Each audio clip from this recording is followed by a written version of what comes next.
말씀입니다. 복 있는 사람은 악인의 길을 따르지 아니하며 죄인의 길에 서지 아니하며 오만한 자들의 자리에 앉지 아니하고 오직 여호와의 율법을 즐거워하여 그의 율법을 주야로 묵상하는도다. 그는 시냇가에 심은 나무가 저를 따라 열매를 맺으며 그 잎사귀가 마르지 아니함 같으니 그가 하는 모든 일이 다 형통하리로다. 악인은 그렇지 아니하며 오직 바람이 나는 겨와 같도다. 그러므로 악인들은 심판을 견디지 못하며 죄인들은 의인들의 모임에 들지 못하리로다. 물은 의인들의 길은 여호와께서 인정하시나 악인들의 길은 망하리로다. 2023년도 하나님이 주시는 그 은혜와 복이 충만하기를 소망합니다. 하나님은 하나님의 자녀들에게 복 주시기를 원하십니다. 복 주시는 하나님이십니다. 하나님이 이스라엘 백성들을 출애굽시켜서 그들에게 이제 모든 것들을 다 준비시켜 나가면서 아론과 그의 아들을 제사장으로 임명합니다. 제사장이 되어서 하나님은 그의 백성들에게, 하나님 백성들에게 이렇게 축복하라고 말씀하십니다. 내 이름으로 축복하면 내가 복을 주리라. 여호와는 내게 복을 주시며 너를 지키시기를 원하시고 여호와는 그 얼굴을 내게 비추사 은혜 베푸시기를 원하시며 여호와는 그의 얼굴을 내게 향하여 드사 평강 주시기를 원하노라 할지로라. 그들을 이같이 내 이름으로 이스라엘 자손에게 축복할지니 내가 그들에게 복을 주리라. 하나님은 한마디로 말하면 복 주시는 하나님이십니다. 하나님 우리 가운데 복 주시는 하나님이신데 하나님이 주시는 그 복을 우리가 어떻게 해야 돼요? 받고 누리고 경험하고 나누며 살아야 하겠죠. 하나님 주신 은혜와 복이 있는데 그 복을 우리의 삶에 정말 피부로 닿게 느끼고 경험하는 일들이 중요한데 그게 쉽지 않습니다. 왜 그럴까? 우리의 삶에서 복 주시는 하나님을 우리가 소망하고 그 복을 받아 누리기를 원하고 그것이 실제적인 삶에서 경험되어져야 하는데 우리가 삶에서 경험하는 것은 많은 어려움과 아픔과 고난이 있는 현실을 경험하고 있습니다. 그것은 이사야 선지자가 우리에게 이렇게 말씀을 하셨습니다. 여호와의 말씀에 하나님의 생각과 너희 생각이 다르고 하나님의 길과 너희 길이 달라서 하늘이 땅보다 높음같이 내 길은 너희 길보다 높으며 내 생각은 너희 생각보다 높다는 것입니다. 하나님의 길과 우리의 길, 하나님의 생각과 우리의 생각이 다르다 보면 서로 어떻게 해요? 하나님이 복 주셨다고 생각을 하는데 복 주셨는데 우리는 그거를 복이 아니라고 생각하는 거예요. 하나님 복을 주셨는데 이건 복이 아닌 거야. 나는 나한테 왜 복 안 주시지? 그런다는 거죠. 또 한편은 어떻게 해요? 이건 하나님 주신 복이 아닌데 나 하나님 복 주셨어. 하나님 복 받았어. 그러다 보면 그게 복인 줄 알았는데 나중에 보니까 화가 되는 일도 일어나는 거죠. 하나님이 주시는 그 복이 무엇인지를 알아야 내가 그 복을 받아서 누리고 그 복이 주시는 은혜 안에서 풍성한 삶을 살 수 있는 것이죠. 오늘 우리 본문의 시작은 이렇게 시작합니다. 복이 있는 사람은 이제 시편 1편을 통해서 복 있는 사람은 이런 사람이다 라고 성경은 우리에게 알려주고 있습니다. 그런데 성경은 복 있는 사람이 이런 사람이야 라고 말하기 전에 먼저 이런 사람은 복을 받을 수 없어. 이런 사람은 복 있는 사람이 아니야. 이렇게 행해서는 하나님이 주신 은혜와 복을 누릴 수 없어 라고 부정적인 것을 먼저 이야기를 하고 있습니다. 복 있는 사람이 안 해야 될 것들, 복 있는 사람이 하지 않아야 되는 일들, 그게 무엇일까요? 악인의 길을 따르지 아니하며 죄인의 길에 서지 아니하며 오만한 자리에 앉지 않는 것입니다. 악인의, 죄인의, 오만한 자. 첫 번째, 복이 있는 사람이 되려면 어떻게 해야 된다고요? 악인의 길을 따르지 않아야 합니다. 악인. 여러분, 악인하면 처음에 떠오르는 게 어떤 걸까요? 악인, 나쁜 사람이죠. 남을 괴롭히거나 속이거나 훔치거나 또 때리고 죽이는 일들을 하는 사람들을 보면 우리는 누구나 그 사람을 악인이라고 말합니다. 근데 성경이 말하는 악인은 그런 정의가 있지 않습니다. 악인은 누구예요? 하나님을 인정하지 않고 하나님과 관계없이 하나님을 대적하고 살아가는 모든 일반적인 사람들을 가리켜서 악인이라고 말합니다. 그것이 악인입니다. 세상에는 길이 있습니다. 이 우리가 다니는 길만 길이 있는 것이 아니라 산에도 길이 있지요. 또 바다에도 길이 있습니다. 그리고 저 하늘 위에도 길이 있습니다. 배와 비행기가 그냥 다니는 것 같지만 다 길이 따라서 가는 것처럼 인생에도 사람들이 살아가는 길이 있는 거죠. 다 방법이 있습니다. 인생을 따라 살아가는 길이 있는데 성경이 말하기를 악인의 길이 있고 복 있는 사람의 길이 있다는 것입니다. 하나님을 인정하고 하나님을 기뻐하는 삶을 살기를 소망하고 하나님의 뜻을 따라서 살아가는 그 사람이 복 있는 자의 길을 걸어가는 사람이라는 거죠. 그런데 우리 인생들이 그렇지 않죠. 많은 사람들이 그 하나님이 복 주시는 길을 가기보다는 악인의 길을 따라 갑니다. 하나님을 믿는다고 말하지만 삶에서 하나님을 인정하지 않고 자기의 경험과 자기의 상황과 자기의 생각대로 자기의 가치관대로 살아가는 그 사람들이 있는데 그들을 가리켜서 성경은 단호하게 말합니다. 그들이 악인의 길을 가고 있다고요. 다 나름대로 사람을 살아가려면 삶의 가치관이 있고 삶의 어떤 나름대로 기준이 있고 자기의 경험에 따라 살아갑니다. 자기의 길이 없는 사람도 없는 것입니다. 다 나름대로의 백동철학이 있고 그 주관대로 자기의 경험과 생각대로 삶을 살아가고 있는 거죠. 나름대로 세상의 행복을 정의하고 성공의 길을 정의하고 사는 방법들에 대해서 나름대로 이제 자기의 주장들이 있습니다. 이렇게 살아야 돼, 저렇게 살아야 돼, 이렇게 살아가는 것이 성공하는 길이야. 많은 사람들이 책으로, 강연으로, 또 TV를 통하여서 이것들을 이야기합니다. 이렇게 사는 사람들이 성공한 삶을 살아가는 길이야. 20대는 어떻게 준비해야 되고 30대는 어떻게 준비해야 되고 40, 50은 또 노후의 삶은 우리가 행복한 삶을 살기 위해서는 이렇게 준비하고 이런 삶을 살아가야 돼 라고 말하면서 많은 경험들을 그리고 소위 성공했다고 말하는 그 사람들의 지혜를 또 경험들을 이야기하면서 많은 이야기들을 하고 있습니다. 거기에는 정말 우리가 귀에 들어서 새겨야 될 많은 지식들이 있습니다. 많은 지혜들이 있습니다. 많은 경험들이 있습니다. 그것들이 다 소중하고 그것이 다 의미 있고 가치 있는 거죠. 거기 속에서 우리는 많은 지혜를 얻어야 되고 많은 것들을 우리가 누리고 경험하며 살아야 되는데 중요한 건 무엇이에요? 분별해야 된다는 것입니다. 그것이 진리가 아닌 것입니다.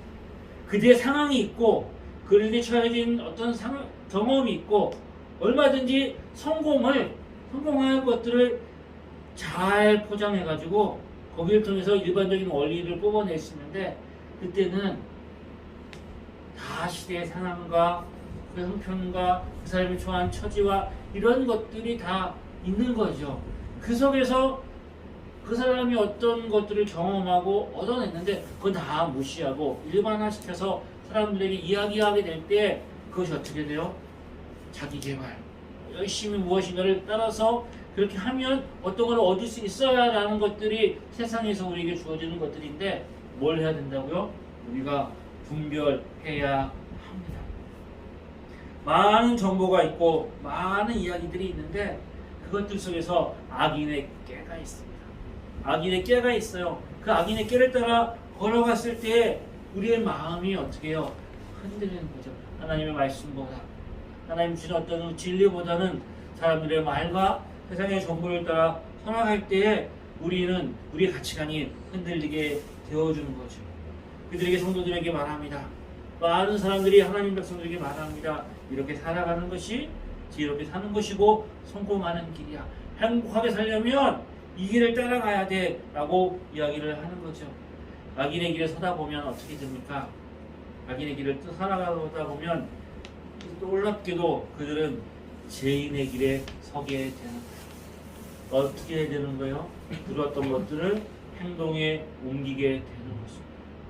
들었던 것을 가지고 내 안에서 가만히 그걸 듣고 좋아만 아니라 어떻게 하게 돼요? 그 길을 따라가는 거죠.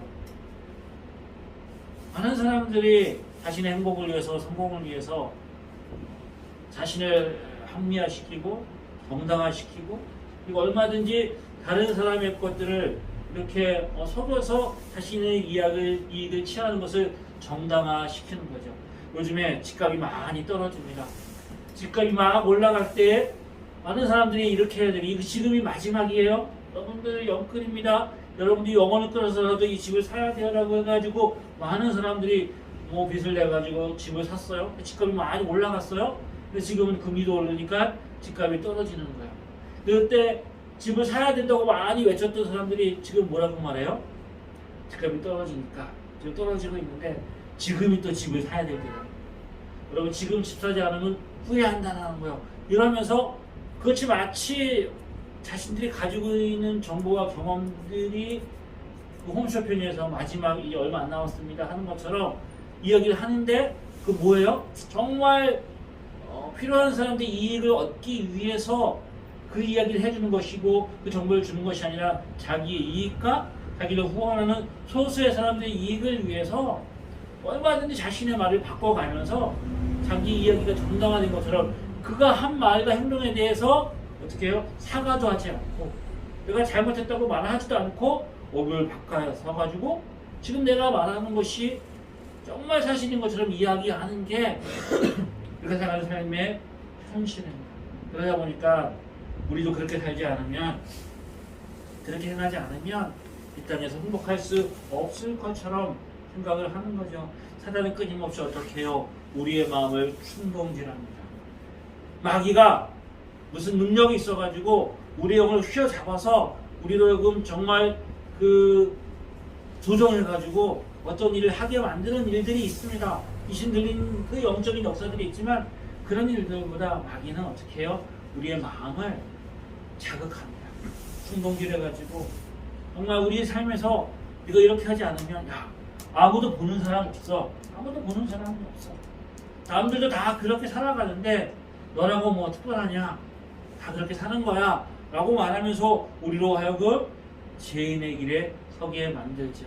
그러다 보면 인생들은 어떻게 합니까? 오만한 자리에 앉게 됩니다. 세상은 그렇게 살면 망해야 되고, 그렇게 살면 어떻게 해야 돼요? 이 인생이 행복이 없어야 되는데 놀랍게도 그렇게 사는 사람들이 더 부와 명예와 성공을 얻게 되는 것처럼 우리가 살아가는 세상이 그렇게 돌아가는 것 같아요. 그런 자들이 어떻게 해야 돼요? 오만한 자리에 앉게 되지요. 오만한 자리에 앉으면 의도적으로 죄를 짓습니다. 거짓말하는 거 아무렇지도 않습니다. 여기선 이 말하고 저기선 저 말하고 상황에 따라 자기의 이익을 따라서 얼마든지 그 말을 뒤집으면서 다른 사람을 속이고, 그러다 보면 사람도 두려워하지 않고 하나님도 두려워하지 않습니다. 얼마든지 자기의 성공과 그런 것들을 포장할 수 있는 거죠. 그러다 보면 사람들은 그런 것들을 보고 마음에 두려움도 생기고 부러움도 생기고 하나님이 주신 귀한 가치들, 그 영광들, 소중한 것들을 잃어버리며 살게 되는 거죠. 오만한 자리에 앉았습니다. 그들은 오만한 자리에 앉아서 다른 사람들의 영혼에게 상처 주고 그 마음을 파괴하고 짓밟는 일들을 아무렇지 않게 생각을 하는 거예요. 그래서 뭐라 그래요? 우리 안에 이런 용어가 생겼잖아요. 갑질을 한다는 거예요. 갑질이 정당화되는 게 우리 사회의 슬픈 현실인 거죠. 이게 성경에서 말하는 복과 우리의 생각이 다를 수 있는 것. 악인의 길에 서고 죄인의 길에 서고 오만한 자리에 서 있는 것, 이 땅에서 부와 명예와 높은 자리에 올라가고 존경받고 칭찬받는 그 자리에 있는 사람들이 행복해 보일 수 있다는 거예요. 저 사람 복 받은 사람이야. 무슨 복을 받았기에 저렇게 살까? 우리가 그렇게 생각할 수 있다는 거죠. 그래서 우리도 복을 추구하죠. 하나님 우리도 복 주세요. 하나님 복 주세요. 저들이 갖고 있는 그 복을 우리가 누리고 소망하며 살기를 원하고, 우리 자녀들도 그런 삶을 살기를 소망하는 것들이 이 땅에 살아가는 많은 사람들이 가지고 있는 생각일 것입니다. 그래서 우리 삶에 우리 경험된 현실 속에서 부족함이 있고 연약함이 있고 아픔이 있고 그러면 그 상황 앞에서 우리는 나는 복받지 못한 사람이야. 하나님 나에게 복 주지 않았어? 그러면서 우리가 하나님을 원망하고 불평하고 하나님을 떠나게 되는 일들이 우리 안에 얼마든지 생겨날 수 있는 거죠. 예수 믿어봐야 무슨 의미가 있어? 예수 믿어도 소용없어. 그래서 성경은 오늘 본문의 말씀은 하나님이 주시는 복을 받아 누리는 사람은 이런 사람이다 라고 말합니다. 오직 여호와의 율법을 즐거워하며 그 율법을 주야로 묵상하는 자도다. 하나님의 말씀을 즐거워하며 하나님의 말씀을 묵상하는 사람이 복이 있는 사람이야 라고 말합니다. 무엇을 가지고 있는 사람, 세상에 무엇을 얻고 누리는 사람이 아니라 그 안에 하나님이 계신 사람, 하나님의 말씀이 있는 사람이 복 있는 사람이다라고 말씀하고 있습니다. 세상의 지혜를 얻고 사람들에게 깨를 구하고 그 방법을 따라 살아가는 사람이 아니라 하나님의 말씀을 듣고 하나님의 말씀을 따라 행하는 사람이 복이 있는 사람이라고 말씀합니다. 내가 주인 되어서 세상의 말이 주인 되어서 그것을 따라 흘러가는 사람이 아니라 하나님의 말씀이 인도하는 대로 살아가는 사람이 복이 있는 사람이라고 말씀하는 것입니다. 왜 하나님의 말씀을 따라 살아가는 삶이 복이 있는 사람일까요? 하나님의 말씀을 따라 살아가는 삶은 복의 근원이신 하나님을 아는 삶입니다. 하나님을 알아가는 삶인 거지요. 하나님을 알고 하나님을 의지하고 하나님을 따라 살아가면 이 땅에서 하나님이 주신 은혜 안에서 하나님이 주신 뜻을 이루며 성취하는 세상이 줄 수 없는 기쁨과 세상에서 맛볼 수 없는 경험과 세상이 줄 수 없는 평안함이 우리 안에 있는 삶을 하나님이 약속하셨습니다. 하나님이 하신 말씀 절대로 헛되이 돌아오지 않는다. 하나님 그 말씀 하시죠. 하나님 주시는 말씀은 헛되이 내게 돌아오지 아니하고 나의 뜻을 이루며 나의 행하는 모든 일들을 형통하게 하리라. 그러면서 오늘 말씀에 복이 있는 사람과 복이 있지 않는 사람을 이렇게 비유하고 있습니다. 복인의 삶과 복이 있는 사람의 삶과 악인의 삶, 어떤 사람일까요? 복이 있는 사람은 시냇가에 심은 나무와 같은 삶이다 라고 정의합니다. 악인의 삶은 바람에 나는 겨와 같습니다.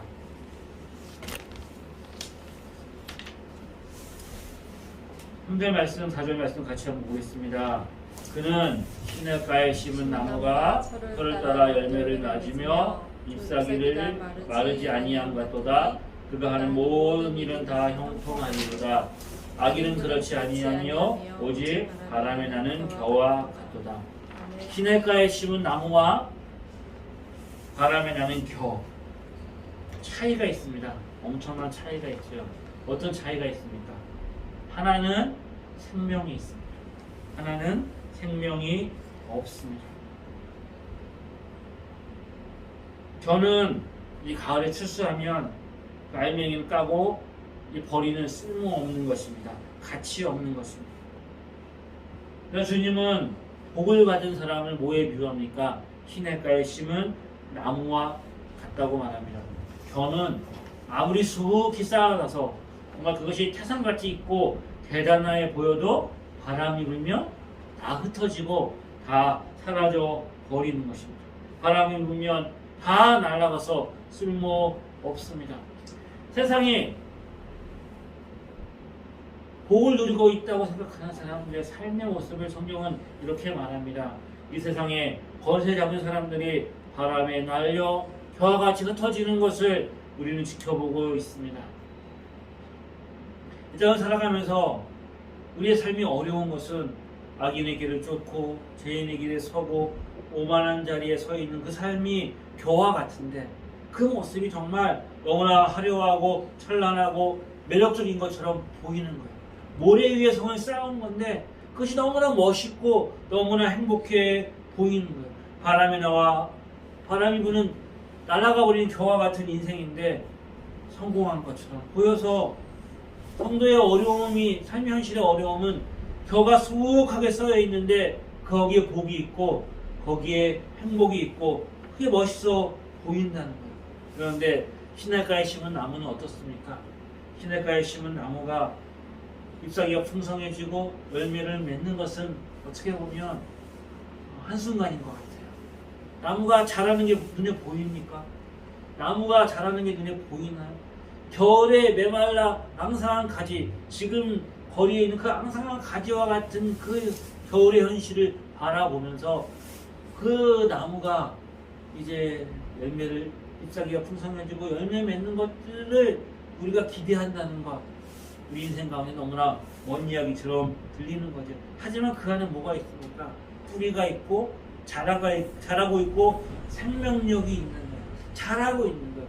그 안에 하나님 주시는 풍성한 생명이 있는 것이죠. 끊임없이 하늘과 소통하면서 태양과 그 생명을 주고받고 그 뿌리가 깊숙이 뿌리밭에서 그 수분을 흡수하면서 그 생명이 자라고 있는 거죠. 시간이 지나면 열매를 맺고 풍성해지는 것이죠. 우리 인생 무엇을 만나는지, 무엇을 경험하는지, 무엇을 통해서 우리의 삶이 풍성해질 수 있을까요? 끊임없이 물과 뿌리는 물과 그 토양에 있는 양분과 교류하면서, 잎사귀는 그 나무 가지는 태양과 교류하면서 바람을 맞으면서 그 나무가 자라잖아요. 우리 인생도 그렇게 하나님과의 만남과 하나님의 경험이 풍성해지고 만남이 깊어질수록 우리 인생은 복 있는 자가 됐다고 성경은 말하고 있는 것입니다. 풍성한 열매를 맺는 사람. 그래서 우리의 삶이 풍성해지고 열매 맺어서 우리가 만나는 사람들도 세상이 주는 복과 그것이 아니라 하나님의 생명력들을 함께 나누며 함께 교제하며 함께 살아가는 것이 인생의 복이다라고 성경은 말하고 있습니다. 하나님의 말씀 묵상하고 하나님의 말씀을 따라 살아가는 삶이 복이 있는 삶인 거죠. 성경은 한 사람의 인생에 대해서 이렇게 정의를 했습니다. 시편 105편 19절 말씀에 보면 여호와의 말씀이 응할 때까지라 그 말씀이 저를 단련하였도다. 여호와의 말씀이 응할 때까지 그 말씀이 그를 단련했다. 누구의 인생일까요? 우리가 잘 아는 요셉의 일생입니다. 요셉은 하나님이 주신 꿈을 꾼 사람입니다. 하지만 그가 형제의 시기를 바라 노예로 팔려가지요. 노예가 되었다가 거기서 또 오해를 받고 또 질투심에 사로잡혀가지고 그가 어떻게 됩니까? 감옥에 갇히게 되지요. 그 모든 어려움과 상황 속에서 그는 모든 것을 다 잃어버렸지만 시냇가에 심은 나무와 같은 사람이었습니다. 하나님을 의지했고 하나님을 붙들었습니다. 그랬더니 그 인생이 가는 곳마다 하나님이 함께 하셔서 하나님이 요셉과 함께 하심으로 그가 형통한 자가 되었습니다. 하나님이 함께 하심으로 그를 범사에 형통하게 하셨습니다. 그래서 그가 가는 곳마다 열매 맺는 삶을 살았던 거지요. 우리가 알지 못하고 보지 못하고 이해하지 못하지만 하나님의 말씀이 우리를 통해서 응해지고 있다. 성경은 그렇게 말씀하시고 있습니다. 악인에게는 뭐가 있습니까? 악인의 삶은 그렇지 않습니다. 악인에게는 반드시 심판날이 있습니다. 그 심판날은 견딜 수 없습니다. 악인의 삶에 바람에 나는 겨가 흩어지는 것처럼 심판날이 있습니다. 악인들은 심판을 견디지 못하고 죄인들은 의인의 회중에 들어가지 못하리라. 악인들은 이 세상을 살아갈 때 그 세상을 살아가는 힘과 지혜와 능력을 가지고 살아가죠. 그런데 중요한 것은 어떻게 합니까? 세상은 너무 빨리 흘러갑니다. 세상은 잠깐입니다. 벌써 2023년이 되었습니다. 세상은 잠깐입니다. 언제 2022년이 시작한 지가 금방인 것 같은데 한 해가 지나갔습니다. 2023년 시작했는데 올해도 아마 눈 깜짝할 사이에 지나갈 것입니다. 우리 눈에 보이는 게 전부가 아니고 우리 눈에 보이는 게 다가 아닌 거지요. 세상은 금방 흘러갑니다. 저는 금방 흩어집니다. 우리 인생이 잠깐이지만 우리에게 영원한 삶이 약속되어져 있고 반드시 심판이 있습니다. 이 땅을 살아가는데 우리가 분별해야 되는데 뭐가 격이고 뭐가 시냇가에 심은 나무인지 분별하는 거 쉽지 않습니다. 뭐가 뭔지 쉽지 않습니다. 가라지인지 저것이 곡식인지 구분하는 거 쉽지 않습니다. 하지만 마지막 날에 분명하게 심판이 있다라고 말합니다. 그들은 하나님의 구원에 의인의 회중에 들어가지 못합니다. 하지만 의인의 길은 어떻습니까? 하나님이 인정하십니다. 의인의 길은 여호와께서 인정하시나 악인의 길은 망하리로다. 의인의 길, 예수 믿고 구원받은 하나님의 자녀의 삶, 예수 믿음으로 죄 씻음 받았고 나의 공로를 의지하지 않고 예수 공로를 의지하고 이 땅을 어떻게 하든지 하나님의 말씀대로 믿음으로 살아가는 그 사람에게 하나님이 어떻게 해요? 영원한 면류관을 주십니다. 의의 면류관을 주시고 생명의 면류관을 주시고 잘했다 착하고 충성된 종아 하나님이 칭찬해 주시고 우리에게 영원한 복을 누리며 살 수 있도록 은혜 베풀어 주십니다. 그래서 복받은 사람은 자기 마음대로 살지 않습니다. 하나님의 말씀을 붙들고 하나님의 말씀대로 살려고 그 발버둥 치면서 자신의 주신 하나님이 주신 그 은혜들을 누리며 살게 하십니다. 그렇게 살면 세상은 말합니다. 너 망할 거야. 그렇게 살면 너 불행할 거야. 그렇게 살면 너 미래가 없을 거야. 근데 어떻게 해요? 하나님은 그렇게 약속하지 않습니다. 그렇게 살면 진정한 복이 무엇인지 알며 살게 될 거야. 이 땅에서 내가 승리하는 삶을 살게 될 거야. 그 싸움이 우리에게 있는 거죠. 이것은 믿음의 싸움입니다. 이것은 약속된 싸움입니다. 근데 이 믿음과 약속된 싸움은 어떻게 해요? 내가 살아보고 경험해야 되는 것입니다. 믿음으로 가야 그것이 경험되어집니다. 믿음으로 살아야 그 삶이 열립니다. 믿음으로 살아야 그 은혜가 우리에게 주어집니다. 마치 인생에는 두 가지 길이 있는 것처럼 우리에게 말합니다. 의인의 길이 있고 악인의 길이 있다. 그래서 우리가 의인의 길을 선택하고 악인의 길을 선택해야 되는 것처럼 이야기합니다. 그렇지 않습니다.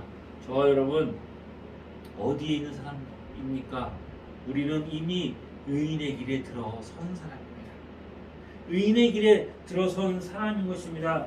예수를 믿었다면 하나님의 자녀가 되었다면 이미 저와 여러분은 복 있는 자의 삶의 자리로 부름을 받은 것입니다. 왜요? 복 있는 자로 우리는 살아야 하는 것입니다.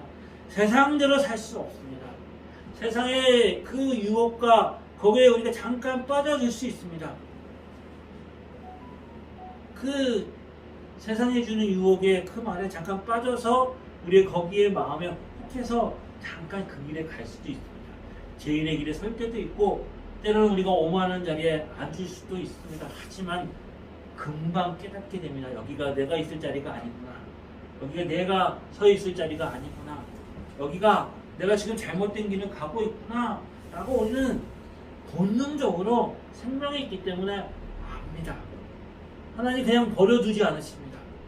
하나님이 주신 심판의 끝은 뭐라고요? 내버려 두시는 것이죠. 이거 가도록 버려주시는 거예요. 근데 하나님의 자녀들은 그런 삶을 살 수 없습니다. 왜요? 저와 여러분 이미 우리 안에 하늘에 속한 모든 신령한 복으로 하나님 우리 가운데 복을 주셨고 그 복을 받은 사람이기 때문입니다. 그래서 그것을 알고 내 인생에 세상의 기준과 달리 하나님의 길을 따라 하나님이 그 주신 말씀을 따라 살아가는 것이 복이 있는 자의 삶이라는 것을 내가 깨닫고 그 삶을 살기로 결심하고 작정하고 그래서 그 길을 믿음으로 살아갈 때 어떻게 하나님이 살다 보면 그 유행가 가사에 그런 가사가 있잖아요. 살다 보면 살게 하시는 거예요. 살다 보면 살아가게 하세요. 살다 보면 살아있는 거예요. 죽은 것 같고 망한 것 같지만 살아있습니다. 2022년 우리에게 얼마나 많은 일들이 있었습니까? 그런데 어떻게 해요? 살아냈고 살아가게 하시고 살게 하세요. 그걸 알고 내가 믿음으로 바라보고 그냥 그렇게 경험하고 누리며 살아가는 삶이냐? 아니면 그때 몰랐는데 뒤늦게 봤더니 살았구나. 그 삶이냐는 너무나 차이가 있는 거예요. 그렇게 살 수밖에 없는 우리의 삶인데 그리고 한번 말씀드렸지만 제가 너무나 은혜 받았던 그 예화가 하나 있습니다. 원호 목사님이 설교에서 이런 이야기를 하는 거예요. 요즘에 사람보다 개 팔자가 상팔자라고 개가 대우를 받는 거예요. 유모차 끌고 가면 잘 봐야 돼. 그 안에 아이가 있는지 개가 있는지. 너무나 요즘에 그렇지요. 그런데 개가 대접받는 게 있는 거예요. 주인이 이제 줄을 끌고 갑니다. 그러면 주인도 폼나고 개도 폼나는 그 모습이 있어요. 어떻게 해요? 주인이 끌려가는 대로 주인이 인도하는 대로 가는 거예요. 주인이 앞서가기도 하고 뒤쳐가기도 하지만 주인과 함께 목걸 말려가지고 가는 거예요. 그러면 어때요? 개도 폼나고 주인도 폼나고. 근데 이 개가 주인의 말을 안 들어요. 자기가 가고 싶은 대로 가려고 하는 거예요. 그럼 어떻게 해요? 주인이 그 개를 질질 끌고 가죠. 질질 끌려가는 거예요. 낑낑거리면서. 그러면 주인도 힘들고 개도 힘들어요. 그러면 개가 어떻게 해요? 자기가 아무리 자기 마음대로 자기 길로 가고 싶어도 그 길로 갈 수 있어요? 못 가요. 주인이 끌고 가는 대로 가는 거예요. 그러면 어차피 가다 보면 주인이 원하는 자리에 와 있는 거예요. 근데 어떻게 하면서 왔어요? 고생하면서 왔어요. 그 고생하고 힘들게 온 거예요. 우리 인생 길이 저와 여러분은 이미 결정이 났어요. 주님이 끌려가는 대로 주님이 주시는 그 복 안에 우리가 살 수밖에 없어서 하나님 우리 가운데 예수님을 주셨거든요. 예수님 주시고 성령 주셔서 우리 인생을 주님 포기하지 않겠다고 얼마나 많은 것들 통해서 약속해 주셨어요. 2024년도도 하나님 우리 가운데 하나님 복되시며 복주기로 약속하셨어요. 그럼 어떻게 해야 될까요? 우리가 열심히 해야 되겠죠. 하나님 2023년도 우리가 하나님이 인도하심을 따라 말씀대로 순종하며 살아가겠습니다. 그 복 누리며 살아가겠습니다. 그렇게 결심하고 결단하고 2023년도에도 그 복을 누리며 살아가는 복 때문에 저 여러분이 있기를 주의 이름으로 축복합니다. 기도하겠습니다. 하나님 우리에게 복 주신다 약속하셨고 예수 안에서 그 모든 신령한 복으로 우리에게 복 주신 하나님을 찬양합니다. 복 있는 자로 2023년을 시작합니다. 그 복이 무엇인지 알고 누리며 나누며 살 수 있게 하여 주옵소서. 많은 시험이 있을 것입니다. 많은 유혹도 있을 것입니다. 넘어짐도 있을 것이고 아픔도 있을 것입니다. 마음의 상처를 받을 때도 있을 것입니다. 육신의 질병이 들어서 고통스러울 때도 있을 것입니다. 우리의 뜻과 달리 우리의 경제와 또 세상의 어떤 사회에 돌아가는 일들이 우리의 뜻과 달리 많은 어려움과 그 많은 그 고난들을 예고하고 있습니다. 어느 해보다 2023년도가 힘들고 어려울 것이라고 많은 전문가들이 이야기합니다. 하지만 아버지 하나님, 우리가 인생 걸어가는 것 하나님 은혜 안에 있음을 기억하게 하시고 믿음으로 우리가 걸어갈 때 넉넉히 이기고 승리하게 하실 하나님을 찬양합니다. 흔들리지 않게 하여 주시옵소서. 견고하게 붙들어 주시옵소서. 믿음으로 살아갈 수 있도록 은혜를 더하여 주시옵소서. 감사드리며 예수님의 이름으로 기도드립니다. 아멘. 예수 그리스도의 은혜와 하나님 아버지의 크신 사랑하심과 성령의 감화 감동 위로 인도하심이 하나님의 복받은 자로 복 있는 인생을 살기를 소망하는 하나님의 자녀들 위해 지금부터 영원히 함께 하시기를 간절히 축원하옵나이다. 아멘.